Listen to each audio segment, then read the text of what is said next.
নৌপরিবহন মন্ত্রী শেখ রবিউল আলম জানিয়েছেন, ঢাকা ঘিরে থাকা 4টি নদীতে ওয়াটার বাসে চলাচল নিশ্চিত করতে চায় সরকার। তবে এক্ষেত্রে দূষণ বড় চ্যালেঞ্জ। দুপুরে প্রধানমন্ত্রী তারেক রহমানের সাথে তার কার্যালয়ে বৈঠকের পর একথা জানান তিনি।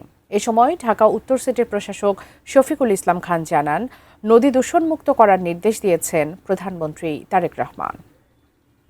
নৌপথকে ব্যবহার করতে গেলে বিভিন্ন জায়গায় যেই জায়গায় সিটি কর্পোরেশন কিংবা অন্য গার্মেন্টসের যে কেমিক্যাল যে বর্জ্য পদার্থগুলো আছে সেগুলো নদীতে থেকে কিভাবে রোধ করা যায়, রোধ করে পানি দূষণ থেকে কিভাবে একটা সচল নদীকে তৈরি করা যায় সেই বিষয় নিয়ে মূলত কথা হয়েছে।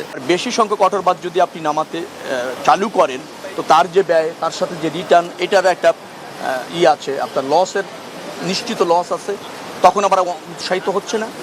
মোট কথা হচ্ছে প্রতিবন্ধকতা অনেক আছে, দূষণ আছে, এবং এই রুটটাকে যাত্রী বান্ধব করে কিভাবে ওয়াটারবাস চালু করা যায়, যার ফলে যাত্রীরা যাতায়াতও করতে পারে, আবার বিনোদনও পায়, পর্যটনটাও উৎসাহিত হয়, সেই লক্ষ্যে সমন্বিত মিটিং।